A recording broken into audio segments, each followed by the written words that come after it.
안녕하십니까. 자, 2020년 군무원 9급 기출문제를 살펴보도록 하겠습니다. 우선 그 전반적인 틀을 한번 보시면 영역별로 뭐 항상 그렇지만 골고루 출제가 되는데 지금 보시는 것처럼 1편의 비중이 조금 상당히 높았다. 그렇게 이제 볼 수 있겠고요. 항상 신구 문제, 새로운 형태의 문제가 나오면 좀 어렵다고 많이 생각을 하시는데요. 제가 항상 말씀드린 것처럼 20대 80의 법칙 또는 10대 90의 법칙이 되겠죠. 그래서 윈터라는 학자가 정책 집행의 성과를 결정하는 요인, 크게 이제 네 가지로 제시하고 있는데 이게 이제 처음 출제가 됐고요. 시군 통합도 처음 출제가 됐는데 이거는 그렇게 어렵지 않게 문제를 풀 수 있고요. 레빗 같은 경우에는 사실 예전에는 굉장히 잘 나왔던 문제입니다. 근데 하도 문제가 안 나오기 때문에 역설적으로 너무 오래전에 나왔기 때문에 새로운 형태로 보여지는 거죠. 그래서 사실 이제 새로운 형태의 문제가 별로 많지 않아서 아마 예년과 비슷하거나 조금 난이도가 예전에 비해서는 좀 낮은 걸로 볼 수 있다. 그렇게 이제 볼 수 있겠고요. 제가 이제 수업을 하면서 항상 그 출제 유형을 10가지를 제시를 하게 되는데요. 뭐 대부분의 문제는 개념형이다라고 볼 수 있겠죠. 그리고 객관식 시험은 문항수와 관계없이 대립형이 가장 대표적이죠. 그래서 대립형 문제, 그 다음에 세개 이상일 땐 짝짓기, 그 다음에 법률형. 물론 출제 유형은요 혼합적일 수 있어요. 예를 들어서 개념형인데 법률형이다. 이렇게 혼합적일 수 있는데 그런 경우에는 가능하면 법률형으로 이렇게 표시를 해봤죠. 그래서 10가지 중에서 유형 중에서 한 4가지 정도로 거의 출제가 됐다. 그렇게 이제 볼 수가 있습니다. 자, 1번 문제를 보시면 과학성하고 기술성의 경우는 뭐 우리 교재에도 있고요. 웬만한 수험서에는 다 있어요. 근데 출제가 좀 잘 되는 편은 아닌 거죠. 그래서 1번이 이제 옳지 않은 표현인데요. 제가 항상 말씀드렸던 것은 틀린 것은 옳게 고쳐보는 방법이 가장 좋죠. 그래서 일단 옳게 고치는 방법은 허버트 사이먼입니다. 허버트 사이먼이 프레틱스라는 용어로 지칭한 기술성은 정해진 목표를 어떻게 효율적으로 달성하는가 하는 방법을 의미한다. 이렇게 이제 정리할 수 있고요. 그러면 이제 두 번째 방법이죠. 왈도를 옳게 고친다. 왈도를 옳게 고친다. 그러면 이제 왈도는 기술성을 아트라고 표현했어요. 아트 또는 프로페셔널이라는 표현을 썼거든요. 그래서 왈도가 아트 또는 프로페셔널이라는 용어로 지칭한 기술성은 사회문제 해결인 거죠. 그래서 기술성의 개념에 있어서 왈도와 사이몬이 약간 다르다라고 이제 볼 수 있다. 그렇게 보시면 되겠고, 물론 사실 뭐 행정학은 기술성과 과학성의 양면성을 갖고 있는 학문이다. 그렇게 이제 볼 수가 있겠고요. 자, 다음 문제를 보시면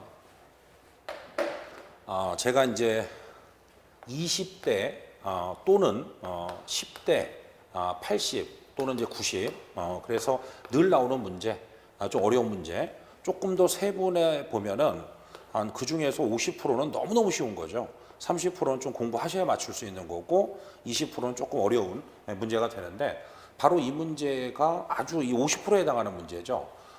그래서 지목의 사회적 유일성은 뭐 사회적 형평성과는 거의 관계가 없고요. 그래서 아마도 공부를 뭐 제대로 하신 분이라면 뭐 크게 어렵지 않게 풀 수 있는 그런 문제다라고 볼 수가 있겠습니다. 다음 문제를 보시면 앞서 말씀드린 것처럼 레빗이 제시하는 조직 혁신에 있어서 크게 우리가 이제 행정의 3대 변수다 그랬을 때 구조, 인간, 환경이죠.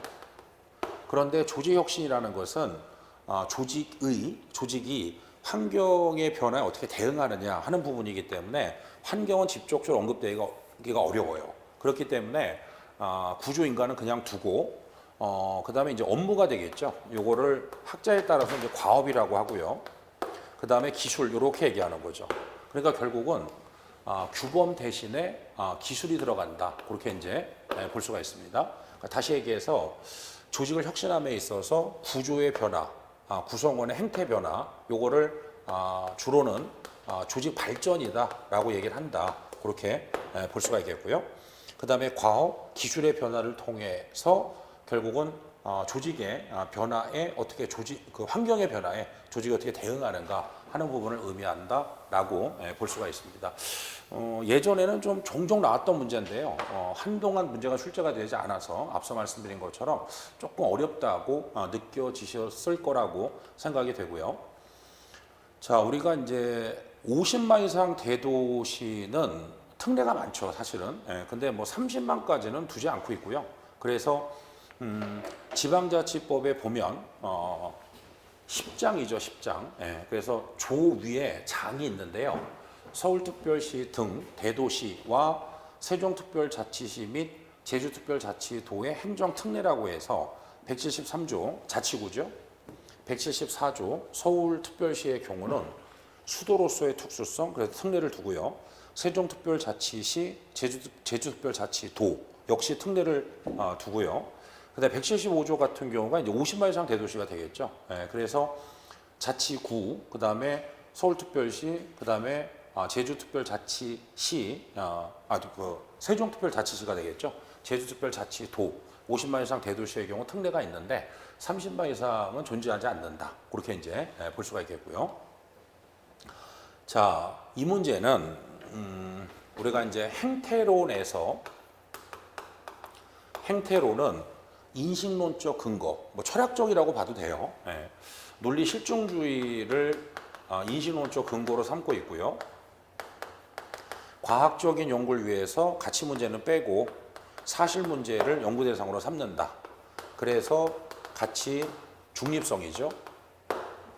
그런데 행태론을 비판하고 등장한 신행정론 또는 이제 후기행태론이다라고 얘기할 수 있는데요. 자, 실증주의를 비판했죠.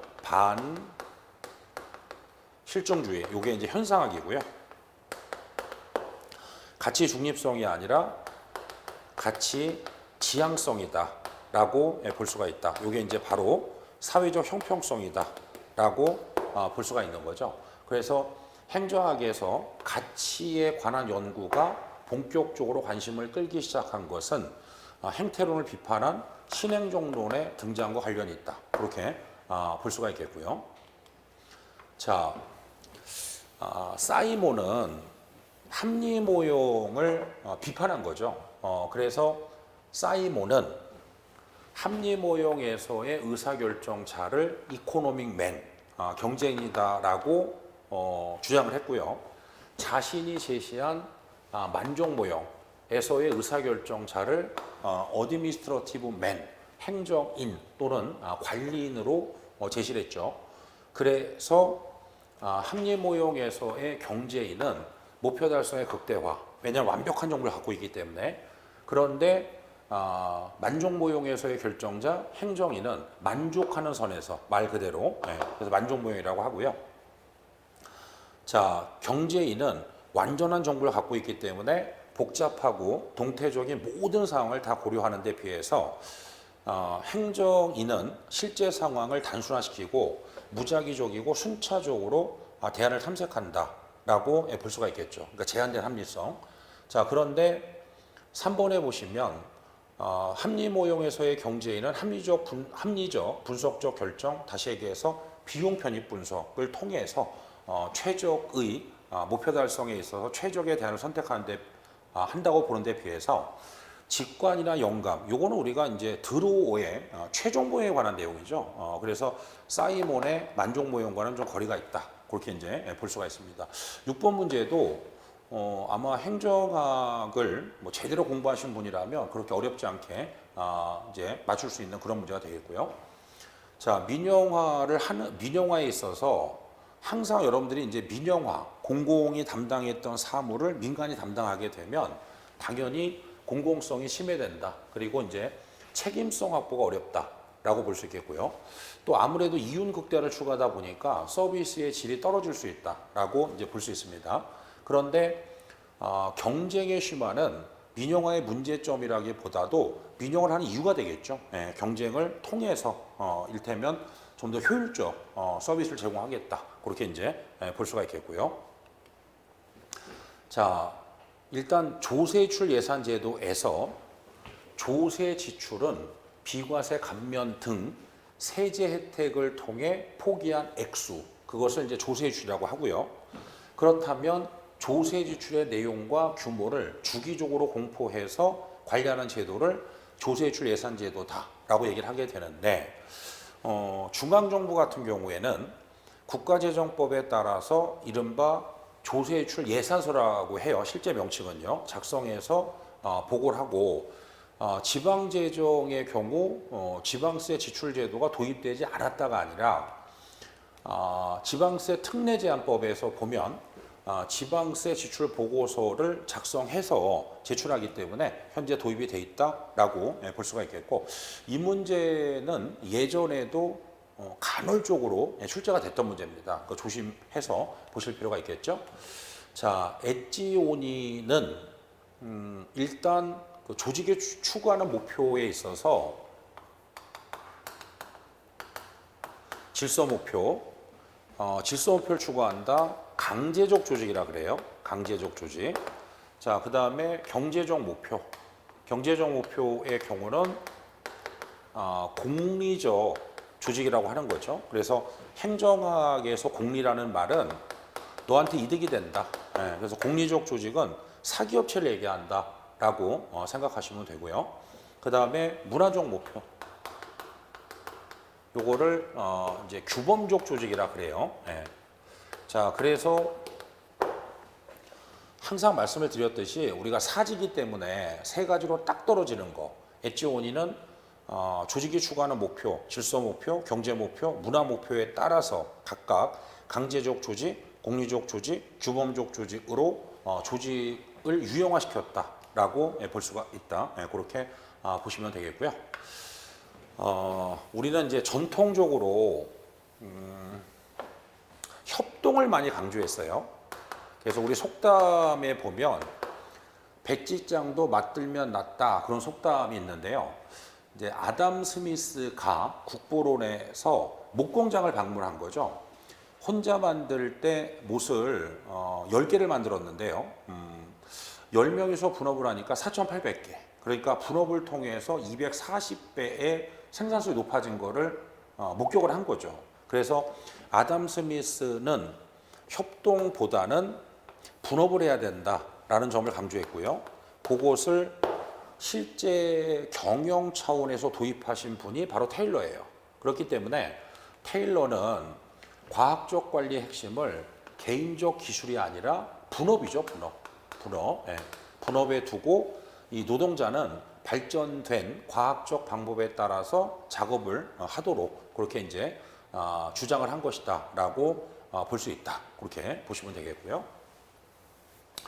자, 매트릭스는 뭐 잘 아시는 것처럼 기능 구조하고 사업 구조를 묶었죠. 화학적 결합. 그래서 기능 부서의 장, 사업 부서의 장이 자원 배분을 공유할 수 있어야 되고요. 그렇기 때문에 이중의 명령, 보고 체계가 허용이 된다. 그래서 명령 통일의 원리 위배가 되는 거죠. 이원적 권한 체계. 그렇기 때문에 구성원 간의 원만한 인간관계 형성이 좀 곤란하다. 그렇게 이제 볼 수가 있겠고요. 뭐 이것도 마찬가지죠. 뭐 행정학을 제대로 공부한 사람이라면 그렇게 어렵지 않게 맞출 수 있는 그런 문제가 되겠고요. 자, 파슨스는 버틀란 휘라고 하는 그 생물학자죠. 시스템 시어리, 체제 이론을 사회과학에 접목을 했어요. 그러면서 체제가 4가지의 기능을 수행한다. 그래서 아길 기능이라고 하죠. 아길. 자, A는 이제 어댑테이션, 적응이고요. 적응 기능이 되겠죠. 정확히 얘기하면. 고러테인먼트, 목표 달성 이렇게 얘기하고요. 목표 달성 기능, 인테그레이션, 통합이라고 하고요. 레턴 패턴 메인터넌스, 형상 유지라고도 하고요. 체제주의라고도 합니다.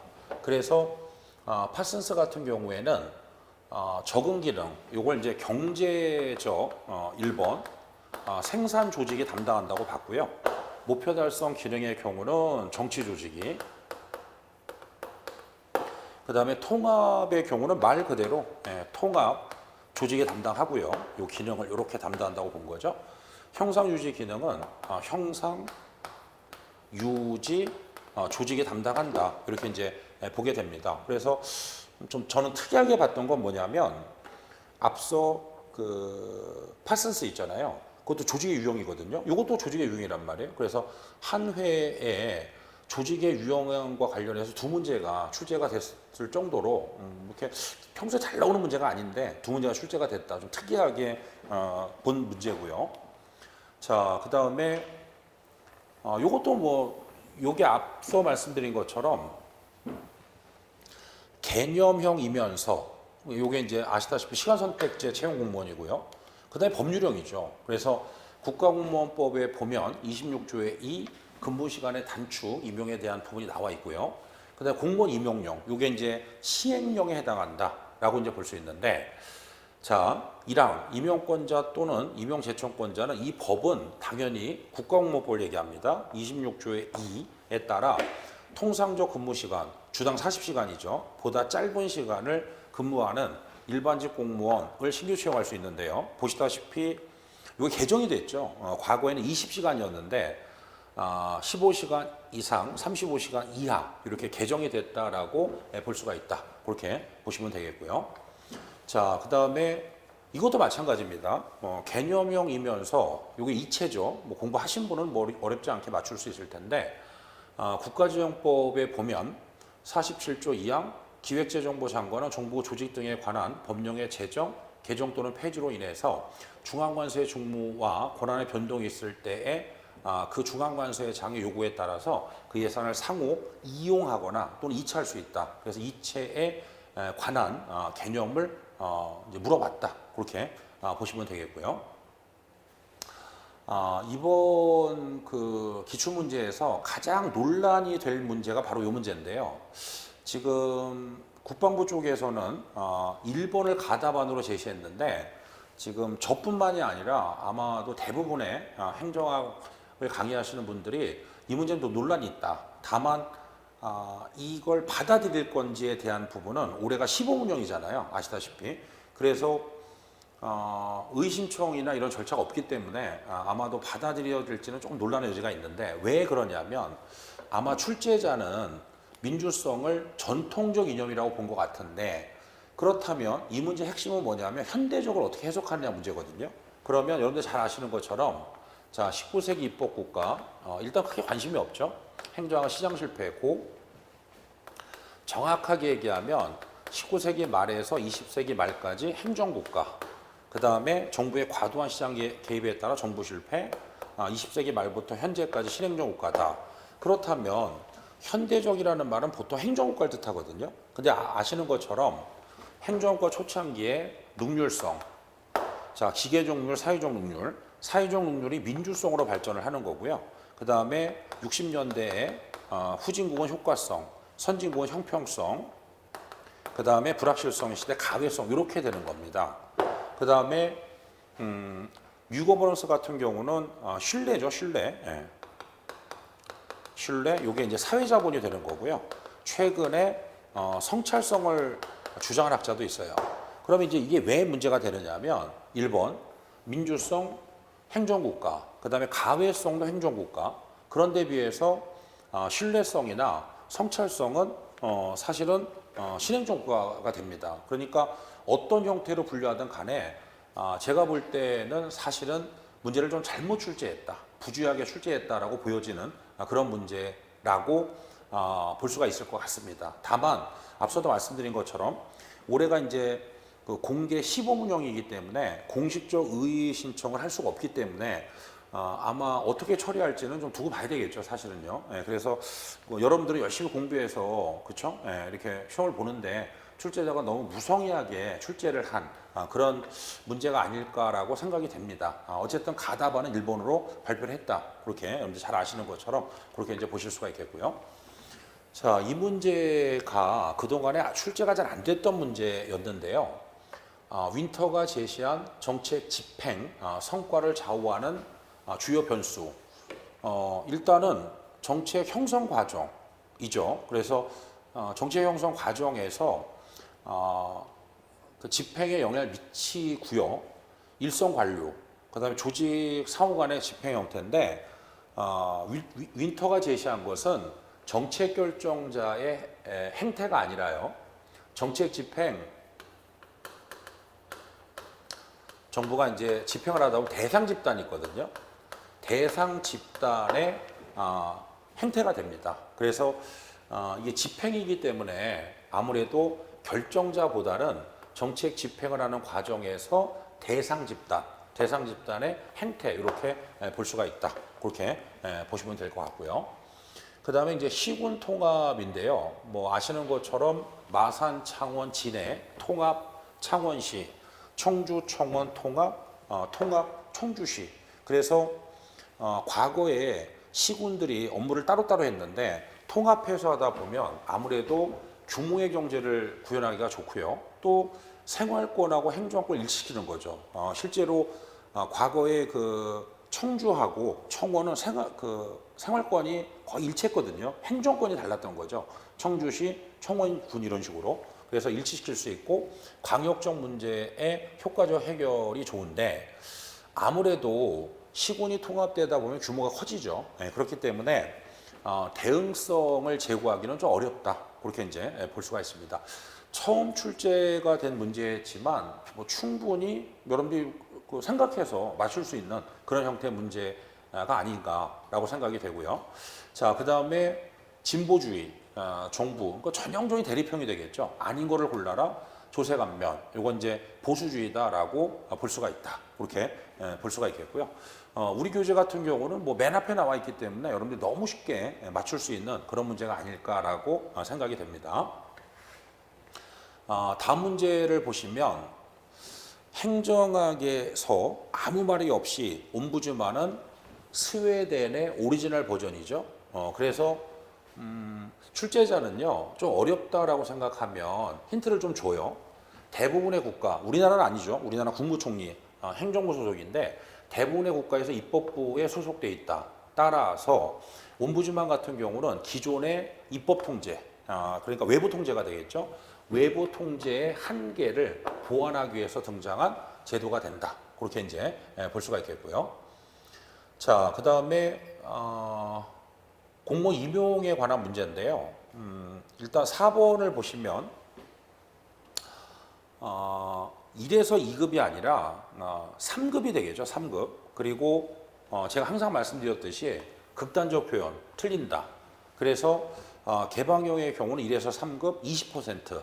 자, 그래서 국가공무원법에 보면 28조의 4 개방형 직위에 대한 규정이 있고요. 여기도 마찬가지죠. 이제 시행령에 해당하는데요. 국가공무원법 28조의 4 제1항 요 부분이 바로 개방형을 얘기하는 거고요. 고위공무원단 직위 1에서 3급이 되겠죠. 100분의 20이다라고 볼 수가 있다. 그렇게 보시면 되겠고요. 자, 다음 문제를 보시면 이 군무원에서 상당히 잘 냈던 문제 중에 하나인데요.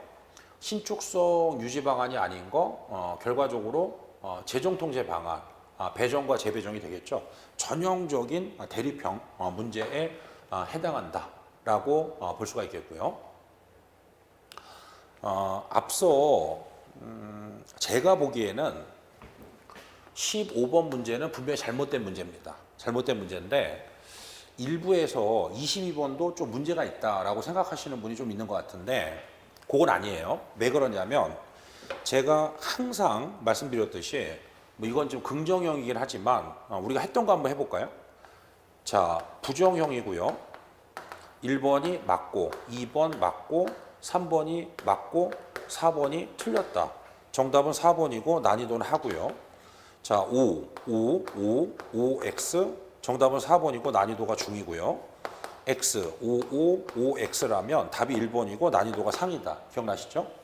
자, 잘 보세요.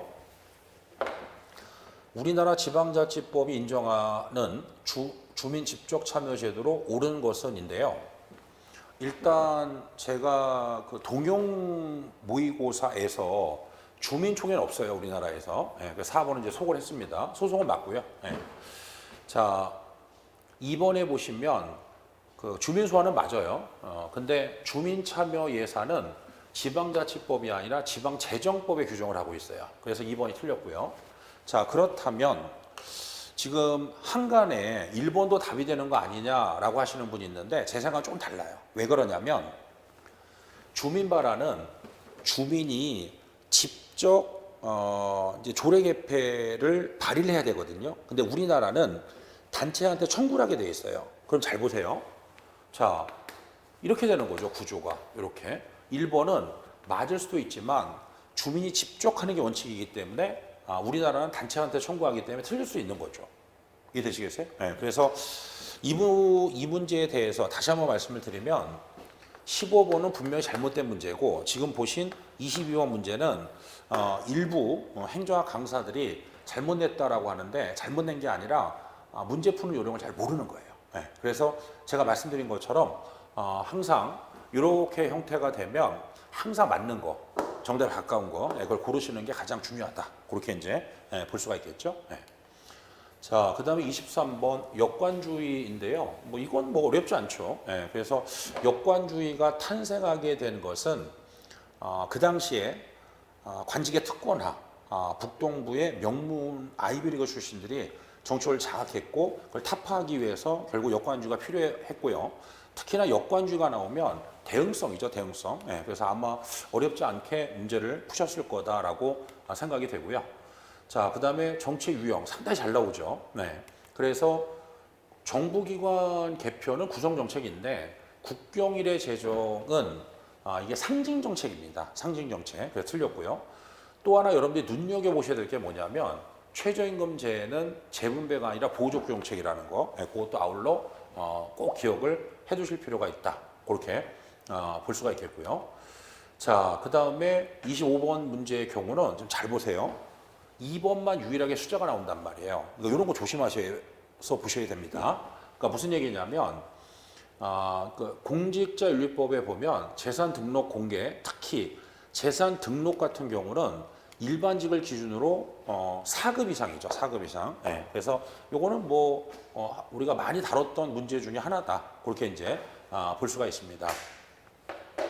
자, 다시 한번 정리를 해 보면 이번 2020년 군무원 9급의 경우는 예년에 비해서는 그렇게 어렵지는 않았던 것 같아요. 난이도가. 그 이유는 새로운 형태의 문제가 많으면 내용이 쉽든 어렵든 떠나서 아까 이제 윈터 얘기는 뭐 설명을 드려보셨을까 알겠지만 정치의 결정자가 아니라 대상 집단이 되겠죠, 당연히. 예, 근데 처음 나왔기 때문에 어렵다고 느껴지는 거예요. 근데 처음 나온 문제가 몇 문제가 없기 때문에 아마 난이도는 조금 예년에 비해서 낮은 걸로 그렇게 볼 수 있겠고요. 특히 아까 말씀드린 것처럼 15번 현대적인 행정 이념 그 문제는 분명히 잘못 냈지만 22번 문제 같은 경우는 항상 맞을 수 있고 틀릴 수 있는 거 그런 거는 다른 보기들을 잘 보셔야 됩니다. 그렇기 때문에 그런 그 부분을 주의해서 본다면 충분히 고득 정도 가능하지 않겠나라고 생각을 하게 됩니다. 그래서 항상 출제 유형 분석 잘 하시고요. 문제 푸는 요령 이런 것들도 잘 기억을 하셔서 문제를 푸시는 게 중요하지 않을까라고 생각이 됩니다. 자, 2020년 군무원 9급 행정학 해설은 이것으로 모두 마치도록 하겠습니다. 수고 많으셨습니다.